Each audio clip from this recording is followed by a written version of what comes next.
Good afternoon. I open this academic session during which Ms. Justine Ravaux will defend her academic thesis with the title Pacemaker Dependency After Permanent Pacemaker Implantation Following Cardiac Surgery and Transcatheter Aortic Valve Implantation. Everything will be in English, if you agree. Yes. Then I invite you to present your work, this scientific work you did, and give your final summary of your final conclusions. And I ask you to start this presentation now and wish you the coming hour all success. Thank you very much. Dear Prorector, dear member of the Corona, dear family, dear friend, please let me introduce you to my work about pacemaker dependency after permanent pacemaker implantation following cardiosurgical procedure and transcatheter aortic valve implantation. Here, the method I used to study this interesting issue. If we look to the historical background, in 1958, Ann Larsson from Sweden received the first permanent pacemaker implantation created by the engineer Rum Elquist. But what about now? Nowadays, after transcatheter aortic valve implantation, 20 to 40% of the patient may receive a permanent pacemaker implantation. Also, after cardiac surgery procedure, 1 to 5% of this patient, according to the type of the procedure and the device used, may experiment the same problem. However, there are still a little bit of unresolved issue in this setting. For example, among other, how much do we have to wait before to proceed with permanent pacemaker implantation post-operatively? But also, what are the pacemaker dependence at long term or the early or long-term outcome of this patient? In 2013, the guidelines on cardiac pacing and resynchronization therapy defined that a permanent pacemaker implantation may be done in patients experiencing high degree of complete atrioventricular block after cardiac surgery or transcatheter aortic valve implantation following an observation period of 7 days, or also in case of sinus node dysfunction or chronotropic incompetence, but without really differentiating TAVI or cardiac surgery procedure. Looking to the references and the background of this guideline, we found 3 potential studies, respectively in 2009, 2001, and 1997, including a maximum of 309 patients. New guidelines in 2021 state clearly a difference between transcatheter aortic valve implantation and cardiosurgical procedure. After cardiosurgical procedure, a permanent pacemaker implantation may be realized in case of high degree of complete atrioventricular block after an observation period of 5 days, and after TAVI in case of 2 days of period of observation.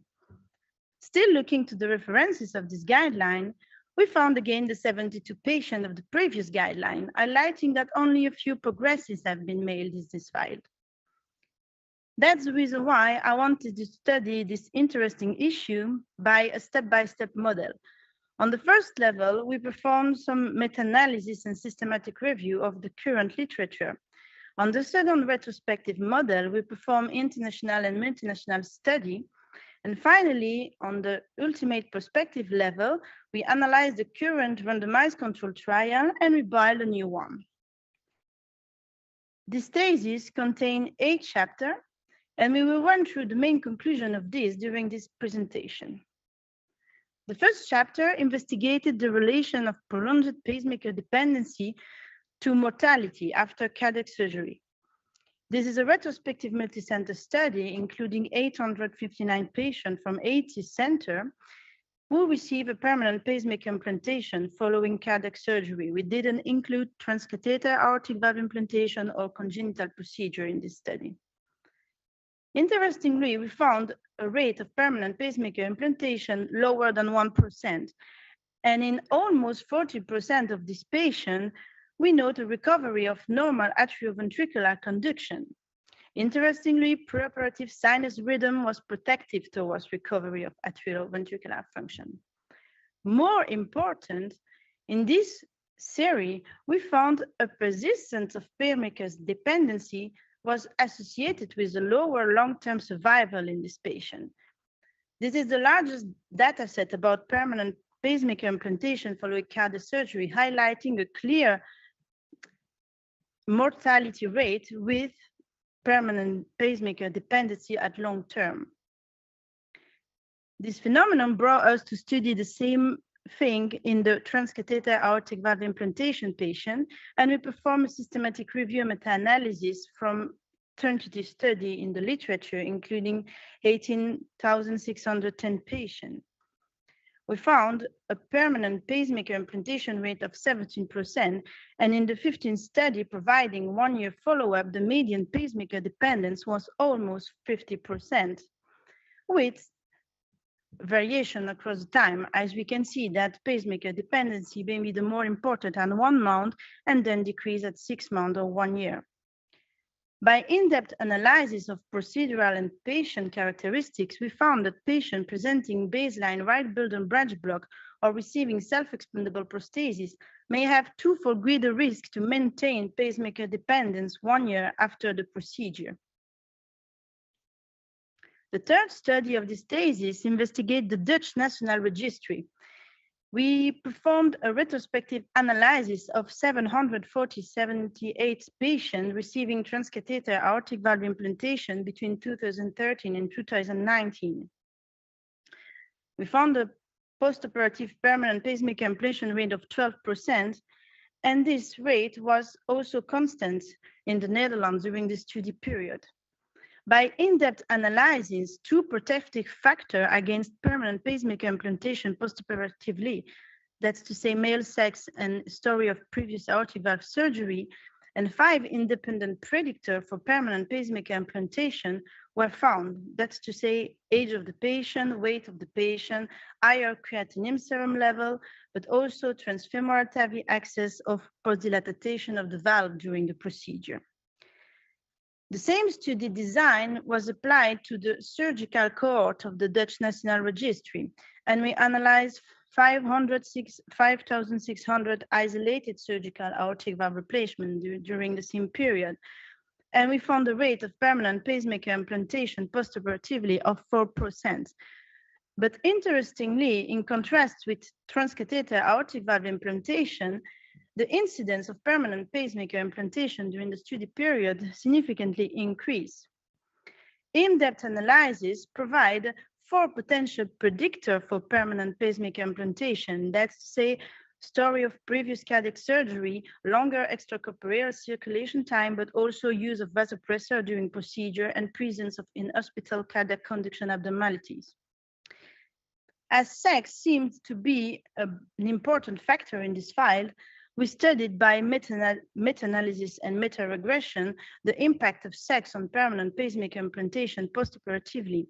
And we analyzed 46 studies, including 70,313 patients from the literature. Surprisingly, we found a significant drop of females proportion during the study undergoing TAVI over the time. The cumulative permanent pacemaker implantation rate was 50%, but with a rate that was clearly lower in women with respect to men. Highly sophisticated statistical analysis demonstrate that no association of age or ventricular function with permanent pacemaker among sex was noted, but using a balloon expandable device may significantly decrease the advantage of being a female for permanent pacemaker implantation postoperatively. This late finding brought us to perform a network meta-analysis about the impact of the kind of the device used in transcatheter aortic valve implantation on the rate of permanent pacemaker implantation postoperatively. We studied 30 studies analyzes the impact of valve deployment, and 26 studies analyzes the impact on valve type on permanent pacemaker implantation. The highest rate of permanent pacemaker implantation after TAVI was found with mechanically expandable valve, and the lowest rate with balloon expandable valve. The use of balloon expandable valve may provide a reduction of risk of 39% with respect to self-expandable valve and a reduction of risk of 62% with respect to mechanically expandable valve.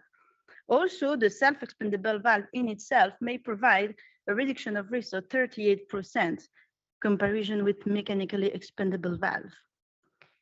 As we know that the kind of the device is not the only factor that may influence the problem of permanent pacemaker implantation postoperatively, we also analyze the impact of bundle branch block on this complication. And we found that the presence of a right bundle branch block may provide a significant risk of post-TAVI permanent pacemaker implantation, while left bundle branch block did not, confirming the position of the current literature in this field. Finally, on the third and last level of our method of analysis, we performed the comparison of the sutureless or the stented valve in a randomized controlled trial way. And we analyzed the PERSIST-AVR trial, that's to say an international prospective multicenter randomized controlled trial, including 1,914 patients with a block 1-to-1 randomization, investigating the use of conventional or sutureless prosthesis with respect with permanent pacemaker implantation. We found the highest rates of permanent pacemaker implantation after sutureless valve, but this difference was very significant at 1 month, while no difference was noted 1 year. Specifically in the Perceval group, the use of valve size XL or the presence of preoperative conduction disorder were both predictive of postoperative permanent pacemaker implantation. In conclusion, I would say that permanent pacemaker implantation after cardiac surgery and transcatheter aortic valve implantation remains currently a critical issue. Efforts are deeply needed in order to define a proper timing of post-procedural permanent pacemaker implantation in order to avoid unnecessary permanent pacemaker implant in patients who may benefit from recovery of native atrioventricular conduction. But the efforts are also needed to identify better these high-risk patients preoperatively and also to better analyze the impact of the pacemaker dependence on early and late outcome of this patient. These in order to get a more appropriate use, understanding, and management of conduction abnormalities after TAVI and cardiac surgery. Thank you for your attention. Thank you for this presentation. Well within the time limits given to you, so we have some additional time for questioning you and for the opposition, which will be opened by Professor Kreins, Professor of Cardiology, Emeritus at this university, former chairman of the Department of Cardiology. Professor Kreins, he was also the chairman of the assessment committee of this manuscript. Thank you very much, Mr. Prorector, dear candidate.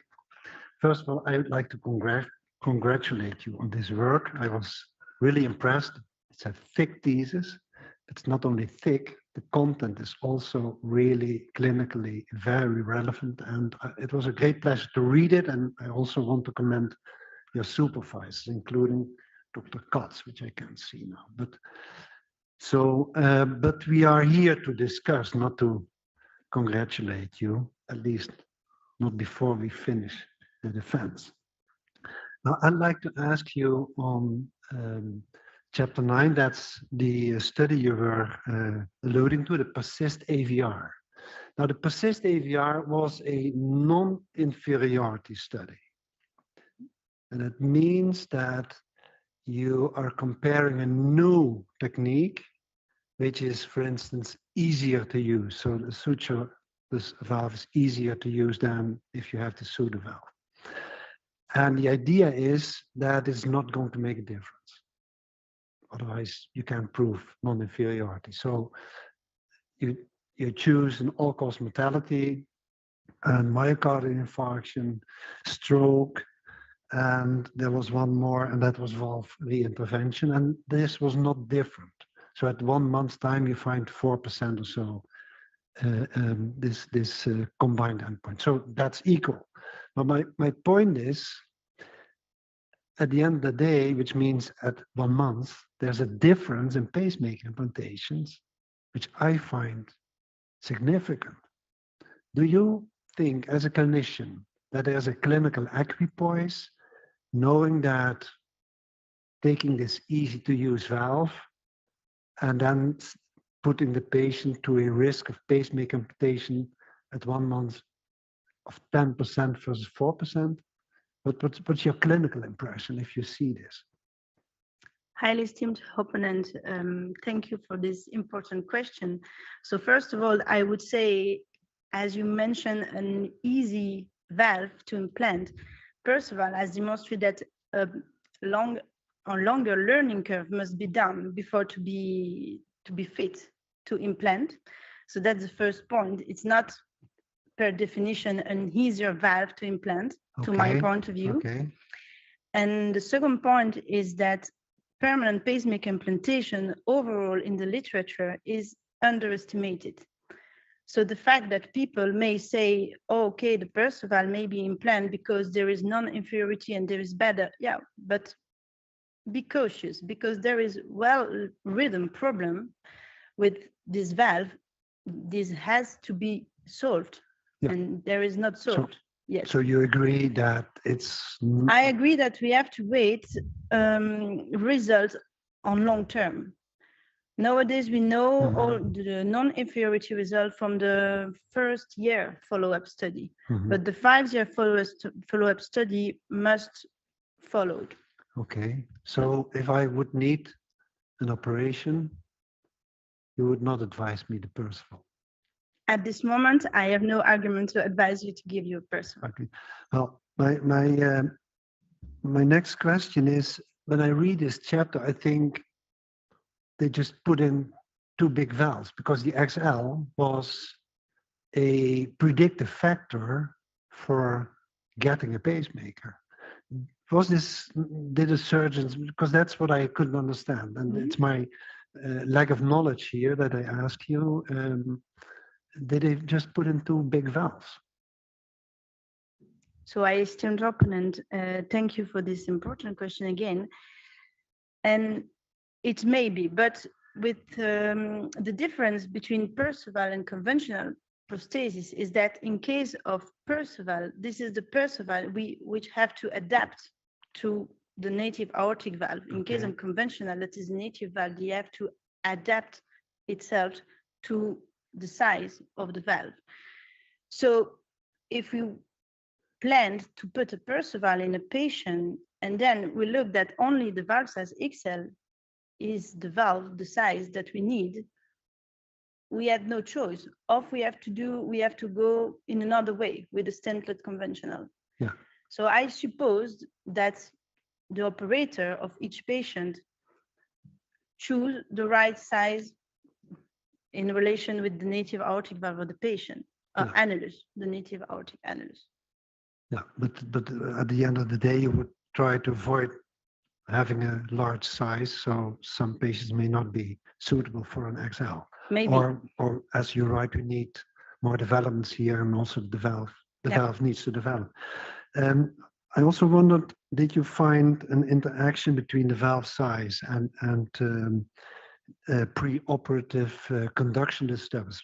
Because you could imagine that if you already have some conduction disturbances, like a right bundle branch block, then is that a situation where you especially should avoid large valves, because there could be an interaction with patients receiving an XL and having conduction disease would be at an exceedingly high risk of needing a pacemaker within 1 month after the procedure.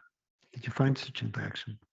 I think that if we planned to make an aortic valve replacement by such a patient, knowing that he has already a preoperative conduction disturbance, and by preoperative measurement, a larger annulus, making us prone to implant a valve XL, maybe we should not proceed with the Perceval. Maybe it's in the preoperative management that we have to be more cautious. Okay, and that's something the surgeons, that's your conclusion, that's also the conclusion of the cardiothoracic surgeons putting in these valves. Yeah. Yeah. Now, my final question is, when you perform the analyses of predictors, you didn't find predictive factors in the sutured valves concerning predicting a pacemaker implantation. That's sort of that struck me because there's still 3% of patients. These are 400 or so patients, and that you didn't find any predictive factor. And I just wondered, did you put all patients together when analyzing this? So irrespective of the type of randomization, and then look at predictive factors, or have you only analyzed them separately? We analyzed them separately, and actually in stented valve, we found that full stenotomy was predicted, but with no clinical relevance. Okay. Still many questions to be answered. I thank you very much for the answers you gave already, and I'm happy to give the floor back to the projector. Thank you, Professor Kainz. Then the opposition and discussion and questioning will be continued by Dr. Di Mauro. He's interventional cardiologist and cardiac surgeon at Pierangeli Hospital in Pescara, Italy. Dr. Di Mauro. Thank you, Prorector. Dear candidate, first of all, let me congratulate you for this brilliant thesis. I have a question about the type of pacemaker we can implant, especially in a young patient, because we know from the new European guidelines that below 75 years old, we can choose also to implant TAVI if we have an intermediate or high-risk patient. But in a patient, so young patient, probably, which can be the rule of micro device, which is lidless, in preventing infection or other problem linked to the pacemaker implantation? Highly esteemed opponent, thank you for this interesting question. Actually, there is nowadays two leadless pacemaker, that's to say the micro pacemaker, but also the nanostim. And I think, as we know that a certain proportion of patients may recover from native atrioventricular conduction and maybe not benefit from the pacemaker at the long term, maybe in this patient, such a pacemaker should be a good option, because some study just like this from Dure et al. In 2017 presented a reduction of risk of 82% of complication, but also re-hospitalization with such system. So I think if you think that these patients specifically maybe recover because the indication was some cardiologists yes, some cardiologists no, you don't know, you are not sure, maybe why not to implant such a system? Because such a system is mini invasive, give less complication, it should be in this case. Thank you for your answer. I have another question about the PERSIS trial. I read that you compare sutureless with the conventional valve. We know that in patients below 75 years, surgery is still the gold standard.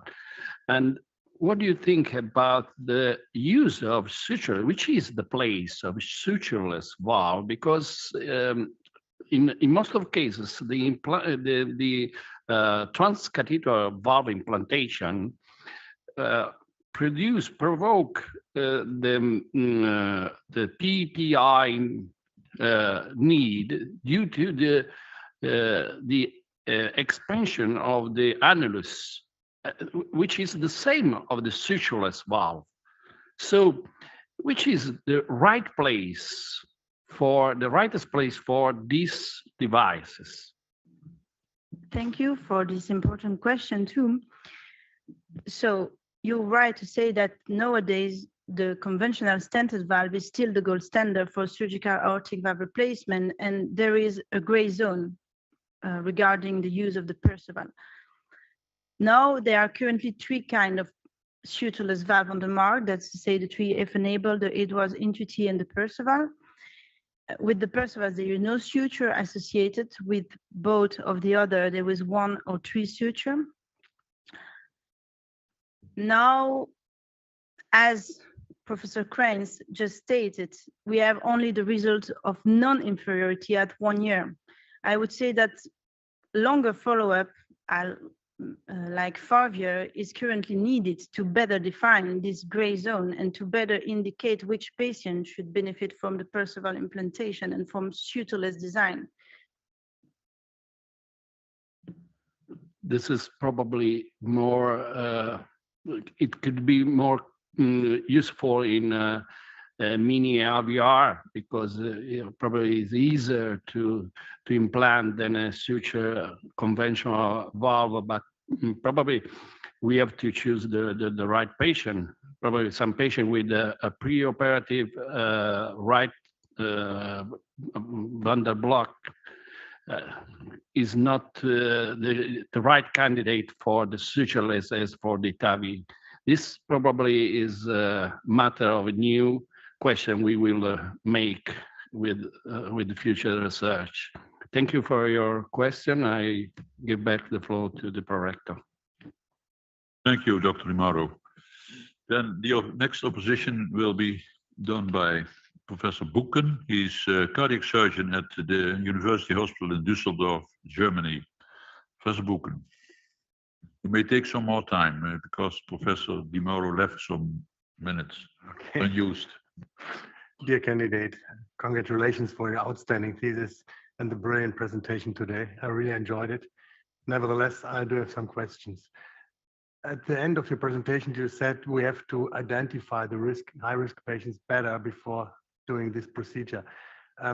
You told us about the optimal timing and impact of disturbances preoperatively, but what is your daily implication of this better identification? What would you suggest to do to find out these patients, these 50% of patients who are not depending on pacemaker 1 year later? Do we have an idea how we can perhaps optimize this besides postponing the implantation? Very esteemed opponent, thank you for this important question. So indeed, the subject to better identify the high-risk patient preoperatively is a matter of concern because some studies are concentrating on electrophysiological study. For example, better study and better define right bundle branch block of left-hand fascicular bundle branch block or posterior branch block. There is a lot of electrophysiological study that we can make just to better define the potential rhythm reconversion or not conversion of the patient. This is first. And second, for example, for the TAVI, we are performing also preoperatively a lot of pre-measurement with CT scanner, just to check the position of the valve, the position of the calcium on the valve, and all these parameters should be integrated in a global approach in order to give a really and clear risk preoperative for the patient. It should be done in a daily practice, but I agree that it will be also difficult and with a lot of work. Okay. Secondly, in chapter 4, I think you described the impact of transfemoral approach to be a risk factor for need of PPI. Do you have an idea why this? I think you compared it to transapical approach or the other approaches. Why is it more dangerous to use the transfemoral approach? I esteemed opponent, thank you again for this question. Indeed, and I say very honestly in this chapter that we found no real explanation, therefore, because transfemoral seems to be not so bad as we expected, because it was a little bit surprising as finding. But maybe we should adapt this analysis with the profile of the patient. And maybe looked which patient was operated with the transfemoral approach with respect to the other approach. Maybe it should be useful to explain if this patient are better or if they healthy problem that the other one have not. We don't know. We don't know. We find no real explanation, therefore. Okay. Another question, perhaps a little bit provoking, but you told us there is an advantage for a woman of about 10%. Yeah. And you said there are things that can destroy this advantage, but if you do it comparable, men to women, why is it 10% better for women?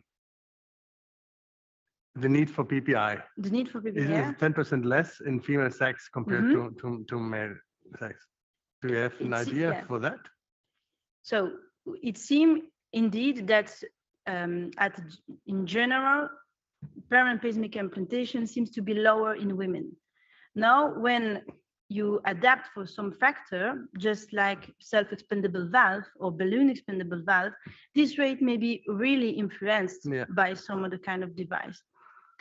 So maybe in general, women may have a better outcome with respect to permanent pacemaker implantation, but according to the kind of the device you used to perform transcatheter aortic valve implantation, this may be changed totally.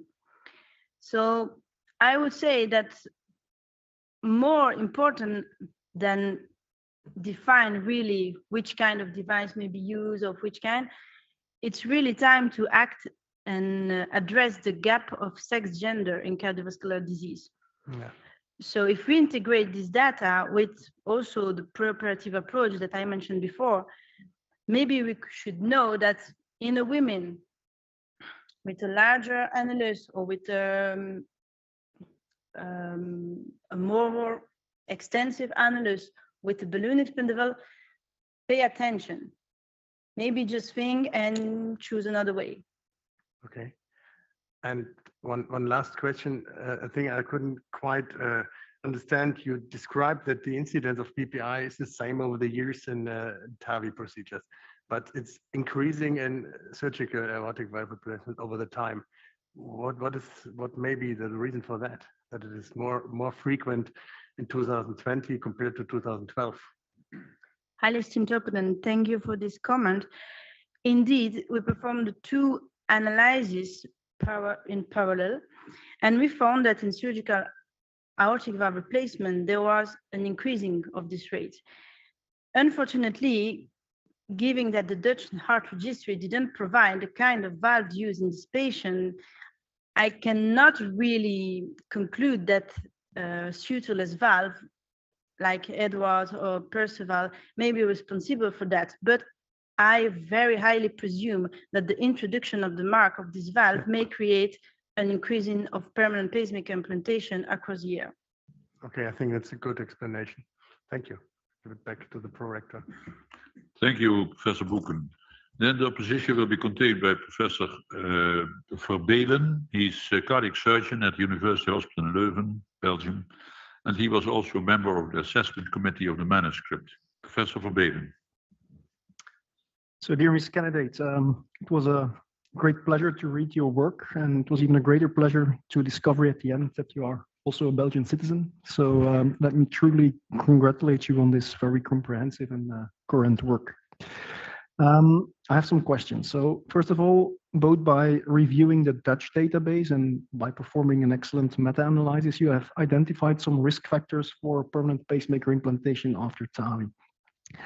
These remain, however, some, well, risk factors and not absolute indications. Could you think of other ways you might have already discovered in literature to assess the need for pacemaker implantation after TAVI? For example, during the procedure itself or at the end of the procedure? I distinct opponent. You mean if there is another way to identify preoperative factor for PPI during the procedure itself? Yeah. So just change the procedure when you are in. No. So what I'm referring to is actually something we have adopted, quite recently. It was proposed by the Cleveland Clinic, and it's the temporary pacemaker wire to retract it into the atrium and then perform rapid pacing. And if you then discover a Wenckebach block, AV block, if you do not discover it, it appears to have a negative predictive value of not needing a pacemaker afterwards. So it might be something to look at in in the scope of this work. Second, in chapter 3, your meta-analysis, you demonstrate a PPI rate of 70% after TAVI with a pacemaker dependency of less than 50% at 1 year. So you, of course, then mentioned the need to reduce the number of unnecessary pacemaker implantations. But in chapter 4, you look at the Dutch data. And here in the Netherlands, but also in Belgium and Spain, the number is about 12%. So are you thinking that we are doing better than the general, let's say, all the centers you looked at? And what might be the influence of, if you could have looked at the 1-year data considering pacemaker dependency? Hi, esteemed opponent, thank you for this question. So indeed, in this thesis, you have two analyses of method. The first one was the meta-analysis one, which we know that there is still a retrospective way, meta-analytic from already published study. The rate that we found here cannot be considered and applied to a national or international population. In the Dutch registry, we found a rate of 12%. And this was in accordance, for example, with partner trial. So with big randomized data showing that after TAVI, the rate of permanent pacemaker may be across around 15%. But now, as we didn't know the type of the valve used in this patient from the Dutch Heart Registry, it was difficult to conclude about some experience of the surgeon of some device-related problem. I would answer like that. But don't you consider it a little bit like a missed opportunity that you couldn't or didn't look at the pacemaker dependency rates 1 year later, as you did in the meta-analysis? Or maybe you were not, it was not possible because the data were not there. I don't know. Now, unfortunately, we were not able to make such an analysis because the Dutch Heart Registry at this time do not provide such data.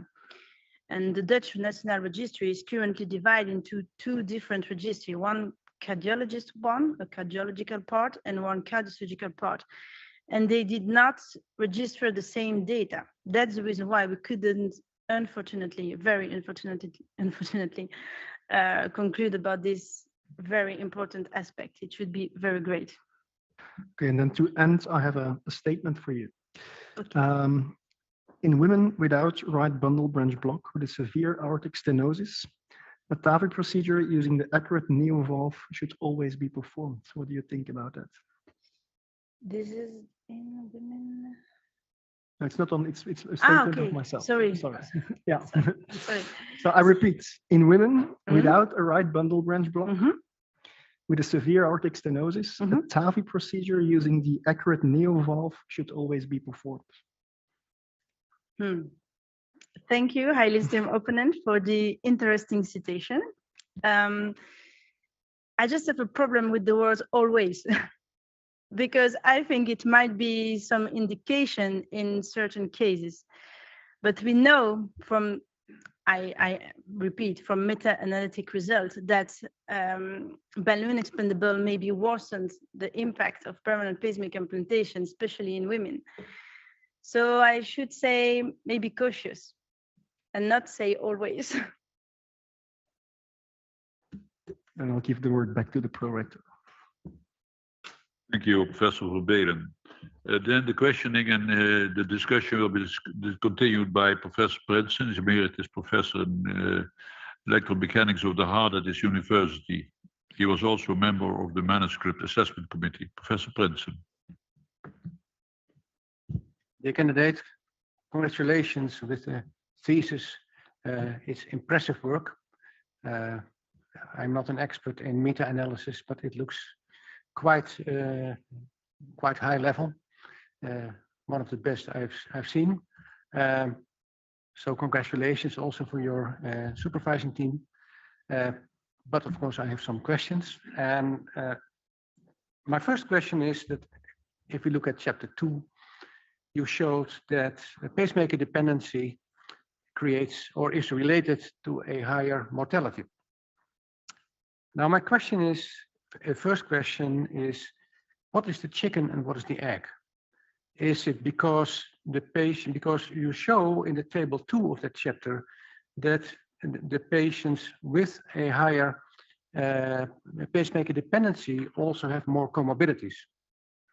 And then, of course, if you have more comorbidities, you may die earlier. Or is it something that the pacemaker creates that makes the patient worse? Highly esteemed opponent, thank you for this important question, and you are totally right. And we have now to define who is the chicken and who is the egg, because indeed we know that implant a permanent pacemaker postoperatively may create some complication related with hospitalization, some comorbidity, but we know also that patients presenting already at baseline comorbidities may experiment more conduction disturbance leading to permanent pacemaker postoperatively. Mm-hmm.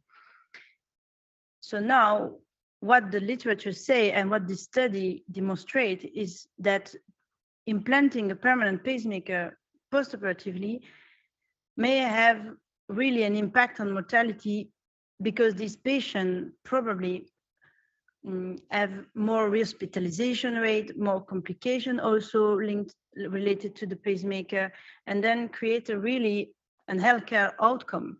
But if I understand well, you have in your study patients who do not need a pacemaker, you have patients who do need a pacemaker, but among the latter patients, you have some who don't need a pacemaker later on, whereas the worst outcome is in the patients who do need that pacing. So both the ones who don't need it after a year and who do, both got the pacemaker implanted. So if there's an implantation risk, both subgroups will have the same risk. And yet the ones needing the pacemaker for rhythm have the higher mortality. Yeah, indeed, this is the right conclusion. So it's not a lead, it's something about the pacing. It can be, but we are not. Any idea what it may be? I mean, if we look to the profile of the cardiovascular profile of the patients admitted to cardiovascular surgery procedure, with the time they are, they weight more, they are more advanced in age, they presented more rhythm disturbance at baseline. And so I think that the patient characteristics may certainly play a role in the need for permanent pacemaker implantation postoperatively. Okay, so for sure. Let me make one step further. Some 10 years ago, we performed with the CTC here and together actually with the Catharina Hospital in Eindhoven, a study in the 8 of the 11 Dutch TAVI centers, a study on TAVI-induced left bundle branch block. So it's also conduction disturbance. No pacemaker implanted. Yeah. Yet we found that mortality in that patients with left bundle branch block is 50% higher than in the non-left bundle branch block.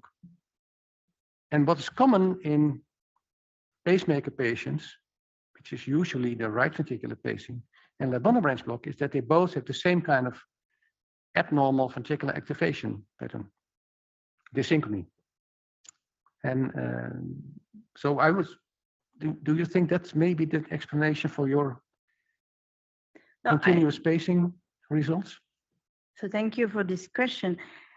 I think actually that the patient presenting left bundle branch block at the baseline may in any way presenting more complication postoperatively. Also rhythm problem, but also pacemaker related problem, or also procedure related problem. So undoubtedly, without doubt, there is a phenomenon of the rhythm of the patient which may influence the complication and the mortality on long term, not only the implantation of a pacemaker. Okay, so in our study, because we found I've done a lot of physiology on that bundle branch block, so I kind of expected this, but a 50% increase in mortality in that subgroup, I was really surprised. And we calculated actually that the benefit of TAVI over surgery, as quantified by the partner study, that's the big study, was just taken away if you get a left bundle branch block, because so we found 30% left bundle branch block created by TAVI in that study. You show 17% roughly pacemaker implantation. So 50% of all patients, because they add up, 50% have one of both. Then you have also thromboembolic complications. So I wonder what is really the benefit of TAVI over old-fashioned suture-based cardiac surgery. What would be your balance when to decide for what? Highly esteemed opponent, thank you for this comment. I think that the benefits of the TAVI will be created once we can identify pre-repeatedly the right patient for the right technique. The TAVI may be a benefit in some patient without rhythm disturbance, without problem of access during the procedure, without specific comorbidities. If we can identify this patient, I'm sure that we may and we can provide to this patient the better management and the better technique. It's interesting to hear a cardiac surgeon talk about the technique that puts cardiac surgeons out of business. Thank you for your answers. I give the word back to the prorector. Thank you, Professor Prinsen. Then the opposition will be contained by Professor Van Nooy. He's Professor of Cardiology at this university and Chairman of the Department of Cardiology at the University Hospital. And today he's acting as our secretary. Dr. Professor Van Nooy. Thank you. Dear Mrs. Candidate, congratulations. I'm really impressed with the work that you delivered. And of course, with that, I would like to congratulate also your team, of course, of the promotion team. It was really impressive. I got involved in quite some manuscripts and I couldn't keep up with reviewing the manuscript while you were already delivering the new one. So outstanding job. Actually think that you all obtained this in less than 2 years. You managed to complete this. In the introduction, you mentioned that in 2013, we had to wait for 7 days before we should implant. In 2021, we had to wait for 5 days. And your presentation went like, it's an aim to look at that. And then in the conclusion, there's no real conclusion on that topic. So I was wondering, what would you now recommend us as cardiologists and of course, as surgeons to handle our patients who are having a V-block after cardiac surgery? Could you provide us with any suggestions on that? Highly esteemed opponent, thank you for the very interesting point. And you're totally right that I point out the problem of the timing for proceeding to permanent pacemaker implantation postoperatively, and I didn't answer. That's totally right. We are currently brewing a new randomized control trial in order to define this timing, but because the only way to get the definitive answer to this question should be to randomize the patient with different observation period after the occurrence of atrioventricular block. And nowadays this is not done. So there are currently across Europe and also internationally, every center made a little bit his own protocol. And that's also the reason why it's very difficult to compare the study among each other, because sometimes people just wait for 5 days, people just wait for 7 days, people just don't wait, according also to the policy of reimbursement of the country. And so to better answer this question, we need currently and urgently a prospective control trial which compare two observation strategy period. Very good. I was wondering, and I know you've been thinking about it, what kind of strategy would you choose then to randomize your patients? Because you can get a lot of strategies you can think about, but if you want to do a randomized study with a lot of strategies, it's going to end up with thousands of patients and we cannot manage that. So how would you come up with a randomized trial? And then would you make a difference between TAVI patients and cardiac surgery patients? Because most of the time, and also according to the guidelines, there's a different strategy in waiting after procedures. Thank you for this question, highly esteemed opponent. And indeed, we fought to make two different strategies, one after cardiac surgical procedure and one after transcatheter aortic valve implantation, and to give a longer observation period after transcatheter aortic valve implantation due to this result of the meta-analysis, which let's see that almost 50% of the patient may recover. So that's maybe the reason to think, okay, in transcatheter aortic valve implantation, the patient will probably more recover than after surgical aortic valve replacement. That's the reason why in this potential study that I described, I would make two arms, one for cardiac surgery with observation period from 1 to 5 days, and one in transcatheter aortic valve implantation patient up to 7 or 10 days. Okay.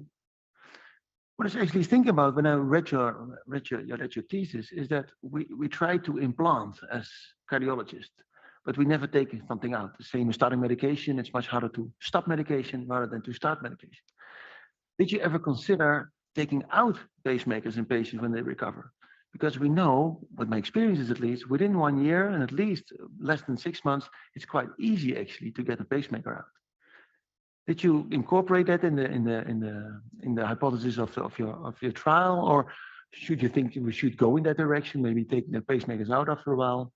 What is your hypothesis? I know it's a little bit advocate's devil, but what's your hypothesis? Highly esteemed opponent, thank you for this comment. And actually, we should, but I don't know a cardiologist which will be happy to make such a procedure, because there is always the risk, and you will say, but no, this patient needed a pacemaker, so I will better sleep if I let the pacemaker in place. Mm-hmm. So, but in theory, it should clearly be done, but it also implies that the patient has to have 2 times the surgical procedure. There is also not without risk. So I should say, first, let's study the observation period, the right observation period, in order to avoid unnecessary pacemaker. And second, just look at what we could do better to get some data behind it. Did you see a difference in mortality between the patients who didn't receive a pacemaker and who actually got rid of the AV block, who recovered? Did you see a difference between those patients? Otherwise, do we see what's the evidence of the complication rate actually because of the pacemaker during follow-up? Did you see a difference on that? The complication of the pacemaker were very, very difficult to study, because in the literature, but also in the Dutch heart registry, there is no registration of such a complication, or this registration in the literature is very wide, very unclear. So we don't know exactly the rate of permanent pacemaker implantation complications related.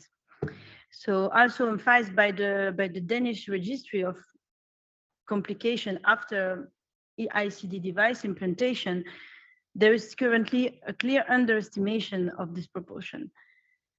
So it was also a limitation of a lot of my study to not give the complication related to the pacemaker. Okay, thank you very much for the nice discussion, and I give the way back to the product. Thank you, Professor Van Nooy. Then the opposition will be contained by Professor Van het Hof. He is interventional cardiologist at the Maastricht University Medical Center.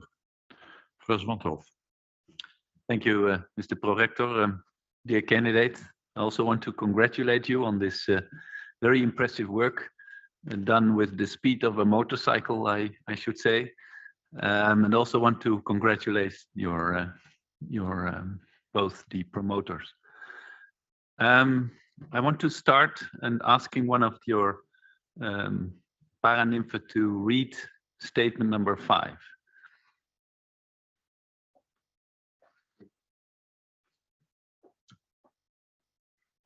Improvement of outcomes in TAVI promotes the extension of TAVI indications to younger patients. Thank you very much. Yeah, that statement tells us that age is an important factor of outcome, and you also state in one of your papers that age is an independent predictor of PPI after surgical or transcatheter aortic valve implantation.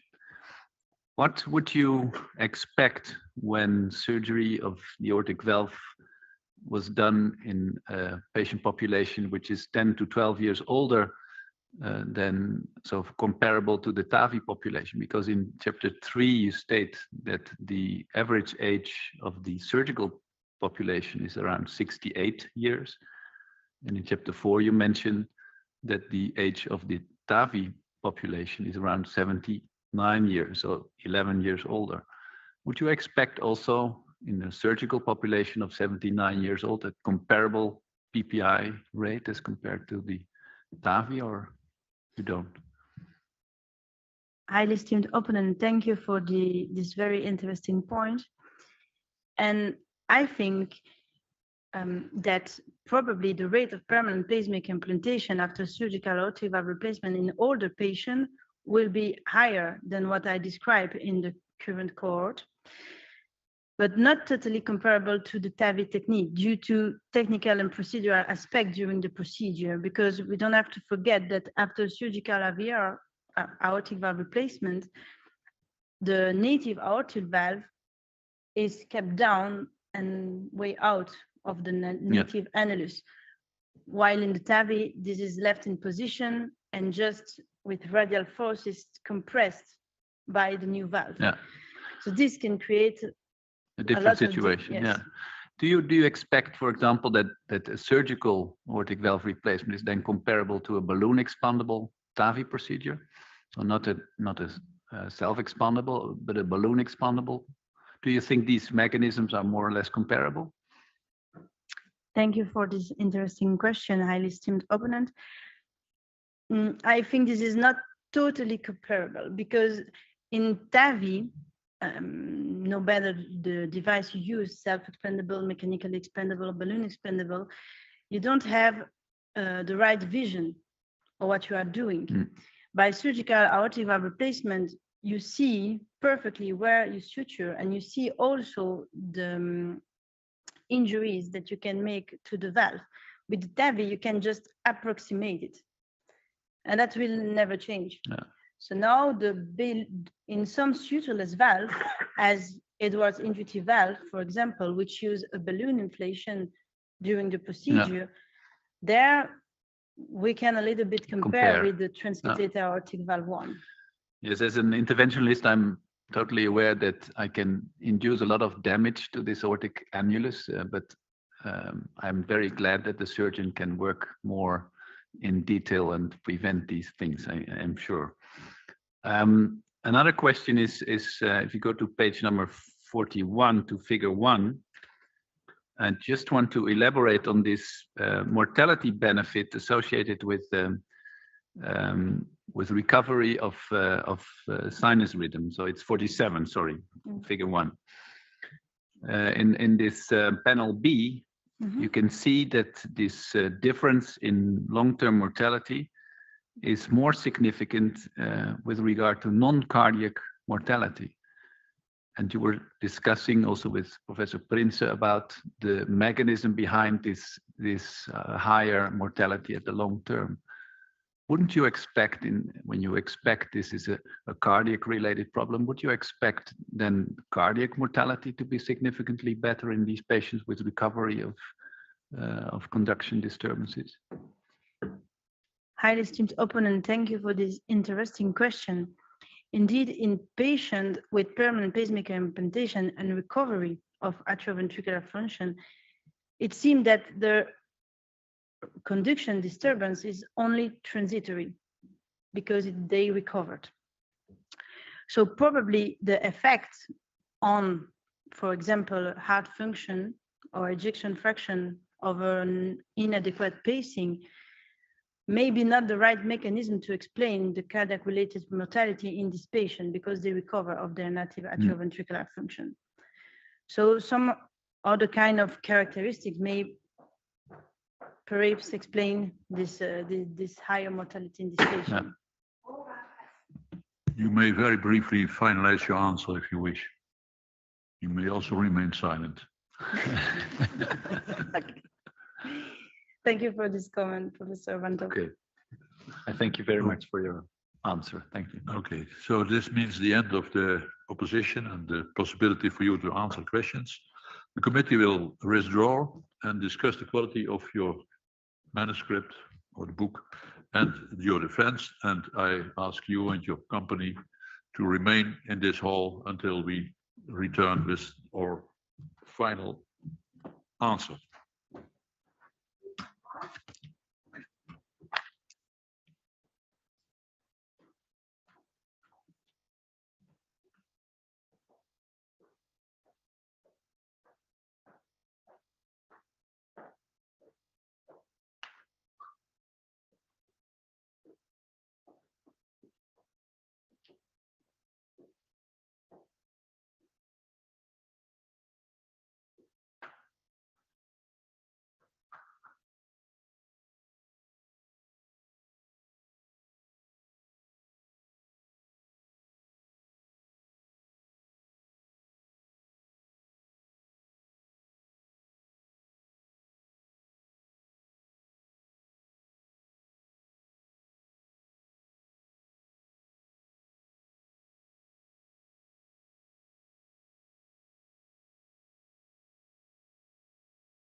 Dear candidate, the committee has discussed the quality of your thesis and the quality of your defense. And in view of its positive verdict on both, and also in view of the former qualifications you obtained already, academic qualifications, I mean, not motor driving and so, it has decided to grant you the doctor's title you seek. Professor Ravaux is authorized to confer upon you this academic distinction. The floor is to your promoter.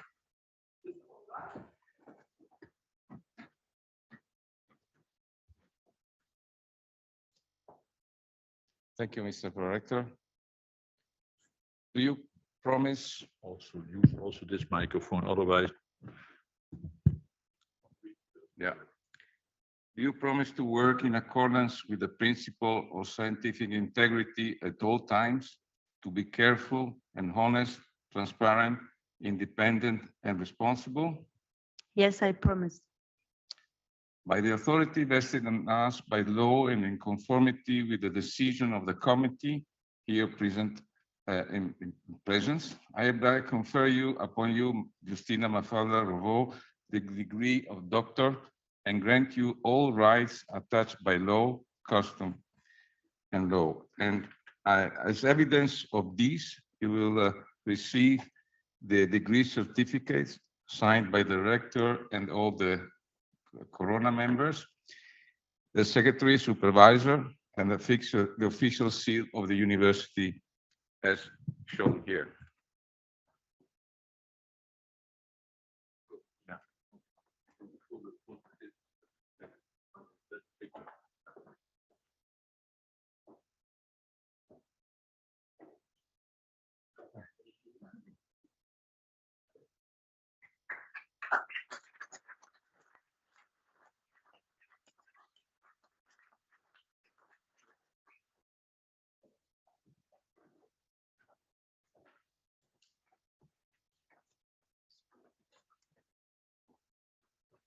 So, Dr. Ravaux, dear Justine, I've been waiting this time, and you know, because I said it's a special occasion, obviously, and therefore a special speech is required. I must admit that you surprised me a lot. You went far beyond my, and I'm sure of a lot of people, expectations. You asked me in October 2020 to be involved in research in this unexplored world for you, rather new. And on October 2020, your work was finalized. Well, I think a nice thesis, appreciated by all the members and all the people, 9 publications, all published, I would say, really nicely. Of course, you were also a little bit lucky, we must say so, because such an interesting topic was wandering in our research group. But you catched it. You were really good, and you were very successful and effective, and you fulfilled all the assigned tasks and went, I would say, even beyond that. I must say that sometimes I wish I could have someone slower than you. Not as quick as since at 7:30 a.m. in the morning, you were already showing me what I asked you to do at 5:30 p.m. the day before. And you were also asking me, after presenting at 7:30 the work, to review that by 8 a.m. and going to Kevin Bernhoy to have another review by 9 a.m. So not really easy to cope with you, really. With your speed, I don't know if this is related to your Ducati motorbike, but you were not really easy to go along. But at the same time, it was really a great pleasure working with you, since, as I said, all the assignments given to you were finalized, usually with care and quality.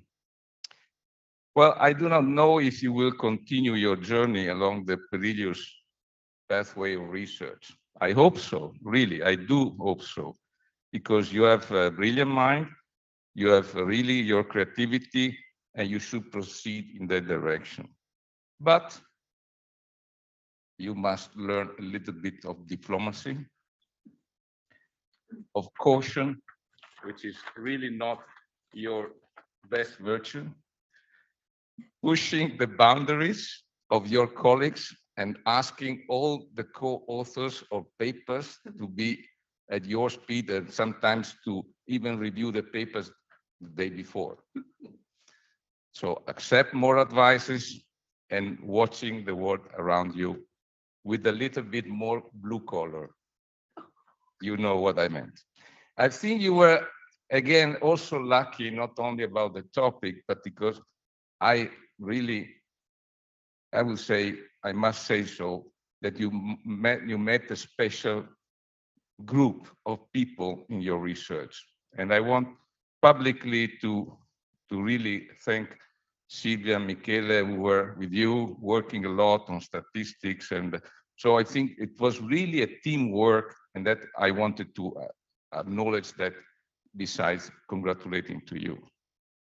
So I think it was really an exceptional team.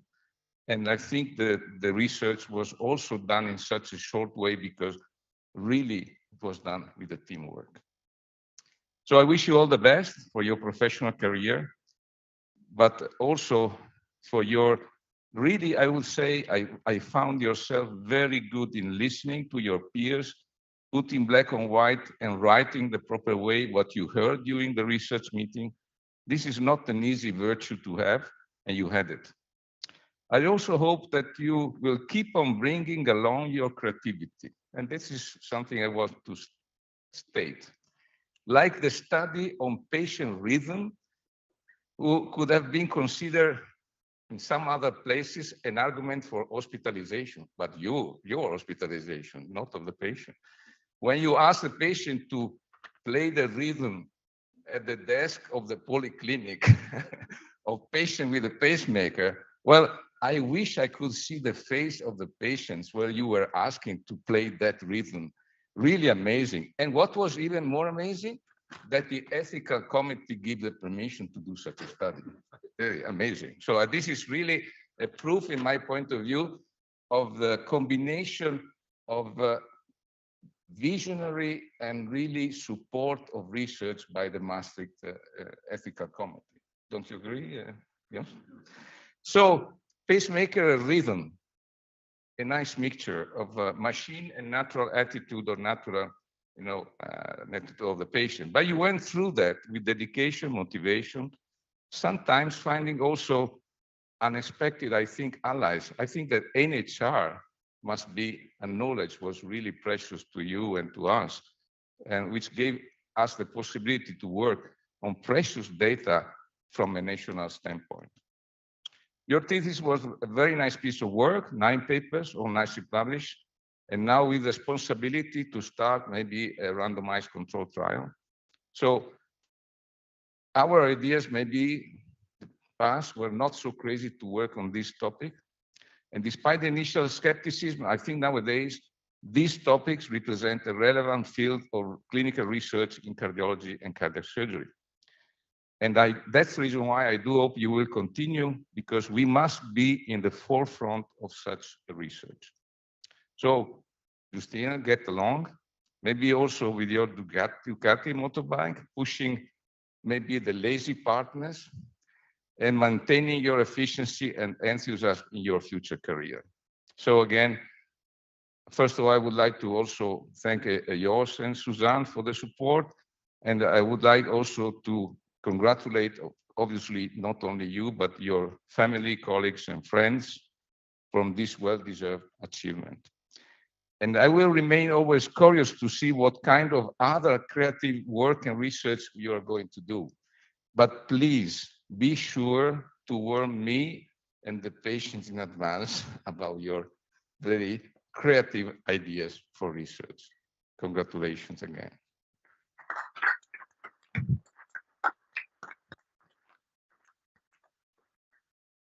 Dr. Ravaux, it is also a pleasure for me to congratulate you on behalf of the deans of this university and myself. And I extend these congratulations also to your relatives, your family, father, mother, maybe brothers, sisters, what is it all in this audience. It's always good. You are not an alumnus of this university, and then it's always a pleasure for us to have you, that you chose our university to finalize your academic education, at least, not your academic career, I hope. And forever your name will be attached to this university. Thank you for that.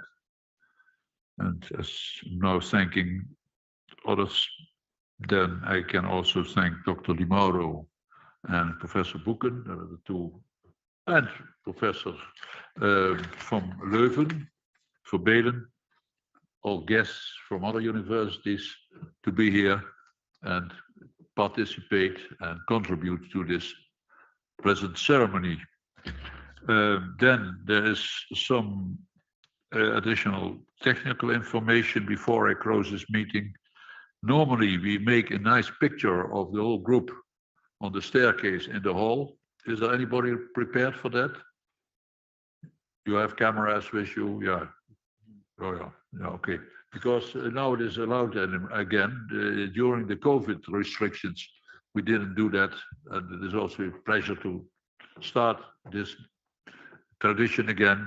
So a picture on the staircase, we go there in procession, in a cortege, make the picture, and then we go in a cortege to the reception room because you're offering us a drink, I think, and we thank you for that as well. And it's about time to have a drink now.